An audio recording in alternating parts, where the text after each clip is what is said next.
Hey everyone, this is LuckySevenDX. Welcome back to Let's Play Mario & Luigi Bowser's Inside Story. In the last episode, we rescued Bowser, actually, so Bowser's back, and he's actually going to be the one who goes inside Peach's castle, because remember, we actually made our way inside Peach's castle at the very end of the episode. So, we're now inside Peach's castle. I love the music of this section. It's just so cryptic, and it's so fitting of Fawful. But we're going to run into a bunch of new enemies. We're going to take care of this first section of this very, very long castle. We're going to be in here for quite some time, let me tell you that. So basically, this alarm's gonna there's basically these, they're called naps something or others, but there's gonna be these alarm Bob-ombs running around, punch in the face to stop it. It will wake up these guys. Oh, actually no, it won't wake up the guys. If the guys are asleep, they'll actually shut them down. So you want to keep the guy asleep, and then kill before you inhale the alarm Bob-omb, so that you can basically he'll stop the alarm Bob-omb for you. Otherwise, you have to punch it before it blows up in your face, or else it'll do some pretty significant damage to you. You do not want that to happen. They're pretty hard to punch, those, you can see. So keep the nap guys asleep. My first strike actually woke the nap guy up, which was unfortunate. I'll show what happened. He does have a special attack while he's sleeping, though. I'll show it off when I fight these guys later on. But otherwise, his other attack is to basically, he'll make a giant stack of blocks, punch as many as you can, and then use your shell to dodge the rest. If there's too many blocks, your shell won't last long enough for you to block all of them, and you'll take damage. So basically, punch early, get as many of these blocks out of the way as you can. You want to start punching early, because if you give him enough time, he's going to throw them up. So you want to start punching early and hit them as soon as possible before it's too late. Anyway, we'll take this guy down quickly enough, and that's it for this new guy. We're going to run into so many new enemies in this episode, you don't even know. They're just going to be all the places, and it's going to get pretty interesting. Anyways, so we're going to go ahead, finish this guy off, hopefully, there we go, and we'll move on in the castle. So that's enemy number one. The other two are going to be sort of rehashes of enemies we've already seen, including one we've seen really recently. However, they'll still be, well, actually, one of them's going to be just a pure rehash. The other one's going to be kind of different. You'll see when we get there. But anyway, the main gimmick of this very first part of Bowser's Castle, of Peach's Castle, is these Fawfulcopters, and they hold 3 keys. One of these keys is needed to progress further. The other 2 will give you some pretty nice goodies, especially the red one. So basically, we need to find all 3 keys, which means we need to find all 3 Fawfulcopters in this section. And that's pretty much what this episode's going to be almost entirely about, is finding these keys. So it's the key episode of the project, I suppose. You see 2 of them go head down, one of them heads to the left. We're going to go ahead to the left one first. The blue one's the one we need to go on. The right one leads to something. The red one, you might have been able to see a little peek of what's going on over there. We do want to get that red one for sure. The green one, not so important. Blue one, obviously, need to progress further, so we do want to get that as well. The red one is actually pretty easy to get, though. It's just a couple of ones over here. It's definitely the easiest one to get, in my opinion. It's going to be a retry clock up here. Not a big deal. But I believe, yeah, it's right here. So, now there's actually a trick. You normally need to go up and just go to each platform to get it. But, and this is going by the, this whole section is sort of like a test run for the spike ball. We're going to be using the spike ball a lot in these sections. But the cool thing is, if you head up to this platform, you can actually trigger the first response and the second one, and which will get him to head all the way up here instead. So you can sort of save yourself a tiny little bit of time. I don't know if you're like trying to speed run this game or something. I guess that saves you a second or two. I don't know. Why would you ever want to speed run this? You do get a Wicked Shell. Compared to our Iron Shell, though, that's not going to be worthwhile. Even though the Wicked Shell will give us a power boost as well. So if you want extra power and less defense, it might be worth it. But I think just the pure defense of the Ironclad Shells, I mean, it's 120 defense difference. I don't think it's worth 130 power to get 120 defense. Or it's not worth the 30 power to lose 120 defense to get 30 power. There we go. That's what I'm trying to say. Anyway, we got the red key. We'll go ahead and show it does right now anyway, because we're passing the door regardless. So, if you unlock the red door, what you'll find behind is minions, which means a new minion attack. So this is actually the one that's not hinted at in Fawful's speech. It's sort of like a hidden secret minion one, I guess, because when Fawful gave the speech earlier and showed all the minions, he only showed the Goombas, the Koopas, the Bob-ombs, and the Shy Guys. He never showed any Magikoopas. So it's sort of a bit of a hidden special or something like that. Now what you need to do for this one is you need to basically, the formal formation, you just need to draw a line on all of them in order to maximize their fire output. To be honest, I suck at this one, so don't expect this to go very well. However, it will be the final Madame Broke, whatever the massage person thing is. This is the final one that we needed to get all of them. There's only 4 of them in total, so we had the Goombas, the Koopas, the Bob-ombs. Now we have this one. We can finish that side quest off next episode and get the reward, because like Mario and Luigi, completing their little special attack challenge thing, completing all of them will give you a really nice piece of equipment. Probably the only, actually, it definitely is a better alternative to the Ironclad shell. So it is Bowser's best armor, in my opinion. So, and I didn't actually test this out for myself, so let's go ahead and do that. But yeah, next episode, we'll be taking a little bit of a side quest break to go get the Madame stuff, so we can... I suck at this one so badly. You have to draw the line so fast if you screw up a little bit and curve it too early.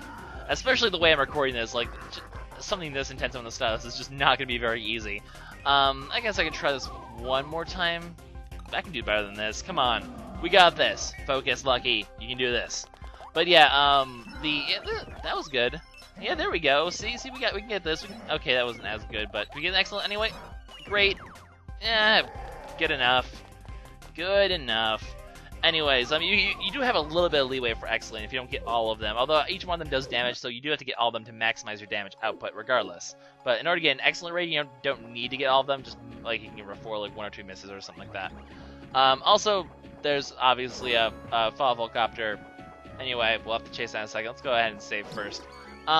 Basically, so like I said, we need to finish that off, get the rewards. Also going to be another thing we can do, because we're going to be able to get all the rest of the Blitties, and get the reward for the Blitties. So, we'll figure out what, Monsieur Broke said by, hey, we actually get to do all the Broke stuff, all the Block People stuff tomorrow. Block People side quests completed. But, basically, okay, so break these things first of all, because this guy's hiding behind here. It took me forever to find this guy, because I didn't realize he's hiding behind here, and oh my goodness, it took me so long to find him. It was just obnoxiously annoying, even though I didn't realize he was hiding behind the statue when you see him move. But that's the blue one. That was going to be the hardest one to get, because it's the main story one. Also, new enemy. But yeah, we'll finish off all the block stuff next episode, all the side quests, and get some pretty awesome goodies, because we'll see what Mr. Broke means by bringing his Broggy out. That sounds almost kind of dirty. Anyway, we'll get this Blitty. I don't think any of those green guys appear, so I'll have to pick one up at the start of the next episode. We're not going to have time in this episode to get one. But yeah, we will be pretty much getting the rest of the Blitties from the new enemies from this one and the green guy, the Fawful, the Mechawful. Mechawful? Yes. The Mechawful that we didn't get last time. I'll pick that up soon. Anyway, this is a dark Trashure chest. Pretty much it does the same thing as the other Trashure chests, except just faster enemies, I guess. And occasionally, instead of giving coins that you can hit away, it'll give mushrooms, which will heal you for 100 HP if you can let them hit them. I mean, these enemies are always healing you. Most enemies in this game do heal you in some way, shape, or form. Oh, not all, but most of them do. So occasionally you can get a mushroom from him to heal 100 HP. However, if you hit it back, it will heal him for 100 HP, which can be a giant pain in the ass.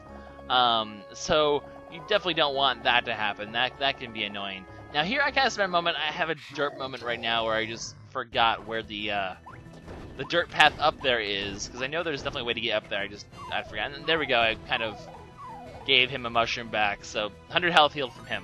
I guess just between him being, just the attacks being faster and the fact you can heal him accidentally, I guess that's what makes him harder over his other counter power. He's not really that much different though, and they still can run away. However, also snot bubbles.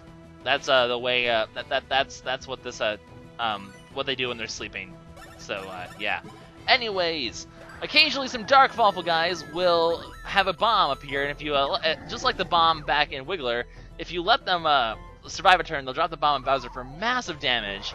Otherwise, they will if you inhale them, they'll drop the bomb on the enemies and pretty much wipe them out. That's 187 damage to all enemies. That's a ton of damage. Pretty much, probably gonna kill them. Anyway, as you can see though, these are new enemies, dark Fawful guys. Pretty cool enemies. They pretty much fight the same as the normal Fawful guys. There's just sort of another recoloring, but they all attack faster. You know, their umbrella attacks faster. They can also do the normal non-umbrella attack. And of course they have the Yoshi, so there's apparently a Yube inside Bowser or something. There's a Yoshi inside Bowser spitting eggs at us. What a douchebag. Yeah, we're inside Bowser. Where the heck is that Yoshi coming from? Now, interesting thing that I didn't know until after this episode, those Dark Fawful guys can drop a pretty good item that I do want to try to pick up at some point. Maybe, a boss does drop it as well, so it's not the biggest deal. But, I don't remember the name of the item, but basically it's like the Happy Charm that we have in Luigi, except it boosts your chance for critical hits by 2 instead of by 1.5. Obviously, a very nice improvement. I do want to try to pick it up. There's a boss that drops it, so I guess I can just grind on that boss. That's gonna be my my plan. But yeah, as you can see, we're just chasing this guy around, just chasing to a location. find him and then get him again. He's usually hiding behind Fawful statues at some point. He just likes to hide behind those Fawful statues. There's also a little secret area over here. It's right here. There we go. Bring it to one of these things. This one's actually kind of important because as you look at the list here, there's going to be a star candy on there. So if you get the star candy, you'll get 5 star candies. And that's pretty awesome. So definitely want to stop by and pick that up. I mean, star candies are a pretty good item. Chase this guy down here again. Like I said, this is the hardest one to get because he just goes all sorts of everywheres. I don't think we've explored this room yet, so let's take a quick look around here. Don't want to fight. Gah, fine. Alright. Oh, and sometimes, occasionally, when they're sleeping, they'll also... This is another reason why I want to keep them sleeping until all the other enemies are gone. Occasionally, their snot bubbles will have mushrooms in them. So we eat mushrooms that were inside snot bubbles. Once again. Ew. Anyway, we'll upgrade Bowser's SP. Hey, that was actually pretty good. That's going to be handy. So, definitely worth doing that. There is going to be a pretty good item for recovering SP coming up pretty soon, which is nice. I had actually slide over there. Oh, we haven't fought those guys yet. We'll fight one in a little bit. I know there's some more down here as well. So, those, as you can see, are dark Mechawfuls. So, but they aren't the rehashed. Their attacks are entirely different. And the way they work is entirely different. It also lets me demonstrate something I didn't get to demonstrate the Mechawfuls yet, because for Bowser, I killed all of them while they were gone. You know how the Mechawfuls, when you destroy their body, their head will come back. Or when you destroy their body, the head will appear. You can't kill the head with Bowser, because they can dodge the punch and the flame. So what you need to do from the Mechawfuls, if you kill them normally, is you need to actually inhale their head and let Mario and Luigi kill them. So the heads are technically different enemies that you need to basically fight with, or that you need to stop. So you need to inhale any heads that appear, and that's going to be kind of important for later on, because the Dark Mechawful, the Dark Mechawful's head specifically, actually is very important. Actually, the heads work differently for the Dark Mechawfuls, as you're going to see in a little bit. This is a mechanic I'm going to sort of explain later, because defeating Dark Mechawful heads is the key to besides buying it. It's a second way to... I keep healing this guy. Freaking hell. It's a secondary way to get the ultimate gear for Mario and Luigi, because it is actually a rare drop from the Dark Mechawful heads. I'm going to try to get one. We'll see if I do or not. It's pretty... They are a very rare drop, but they only come from the Dark Mechawful heads, which means you can fight them in a certain way. I won't be able to do it yet, because you actually need 2 Dark Mechawfuls to appear in a fight for you to be able to pull off this trick. Because as you're going to see in a little bit, when you defeat a Dark Mechawful's body, its head will automatically leave the battle. So you can only fight a Dark Mechawful unless there's other enemies on the field. If it's only the Dark Mechawful head, which has a little pinch of the hands, it will automatically run away. If there's other enemies, you can actually inhale it. So that's the way that those work.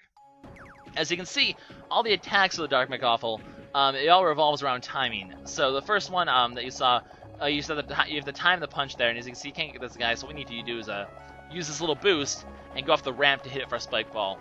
But like I was saying, Dark Mechawful, you have to time your punch to counter his punch, using the little counter it has. And you also, his other attack is the laser thing, where you have to basically time your getting up with when it runs out, because he'll immediately try to punch you afterwards. So if you don't get the timing quite right, if you're a little too late to get up, he'll just punch you and damage you anyway. If you get up too early, though, you'll obviously take damage from the lasers. So very interesting enemies that they are.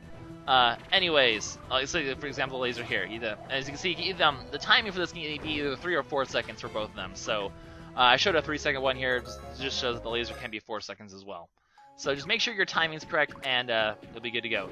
Now this takes Now the Dark Mechawfuls are even more complicated than that, because like the Mechawfuls, they can make new bodies, but this gets a bit more clever for the Dark Mechawful, because stuff will happen. This is something I'll have to show off later on, because we don't have 2 for that as well. You also need 2 Dark Mechawfuls to appear. So basically, we want and the whole timer counter thing will change. It'll change with the whole Dark Mechawful thing. It's kind of confusing now. Let's just say the whole head mechanic is going to be a very major play of the Dark Mechawful later on when we fight them in droves. Because we're going to be fighting a lot of those Dark Mechawfuls, and you'll see what I mean. There is something else they can do that's kind of interesting to show off, and I will be showing that off later, but not right now, because I really can't. You really do need multiple Dark Mechawfuls for it to work that well. Because most of the enemies in this area, you're going to be counterattacking them enough to kill them, because Dark Mechawfuls have a lot more health than other enemies. Anyways, haven't really been saying what's on the screen yet, but the Dark Mechawful thing really needed a lot of explanation because they're kind of a bit weird. Power Band Plus will give us 20% power instead of 10%. Still not worth putting on, in my opinion. And we can't go up this area yet either. We got the blue key from, obviously, the ramp, and then we got the green key because by just chasing this guy, you can eventually corner him in that one area over there. Or, actually, we didn't corner him there. If you sneak up behind him, you can hit him instantly. Eventually, though, you'll be able to corner him in that area we went to that didn't have anything over there. Is in that bottom right corner. Eventually, you can corner him there, and then you'll be able to get him easily. So, if he keeps running away, just corner him in that corner, you'll be good to go. Anyway, I don't think we've really actually been to this middle area yet. So, yeah, we haven't. So, there's an item over there. Just gonna quickly wander around, just make sure I got all the items. But, yeah, we did get all 3 keys. So, I'll quickly unlock all the doors, and, but then I'm actually gonna head back. So, I'm gonna end the episode in here, but, I'm gonna start the next episode outside the castle. Because, like I said, we're gonna do the side quest, we're gonna get the last Blitty from the Mechawful, and get the Blitty side quest done, and wrap up most of the side quests left in this game. And then we'll continue, of course, inside Peach's castle after that happens. So we'll quickly get the reward for the green door because there's a reward behind there. Blue door obviously leads to the end, and then we get this sort of it's actually a new text right here because we got all 3 keys. But yeah, mission accomplished here. Pretty awesome. This is LuckySevenDX signing out. I'll see you guys next time for more Bowser's Inside Story. Signing out a little early here so I can quickly talk about the item here. It's just the economy ring. I believe it reduces your SP cost by 50%. Yeah, so not the best item. I still want to keep this. I don't really care about reducing my SP cost that much. I only use them during bosses anyway. So yeah, bye guys.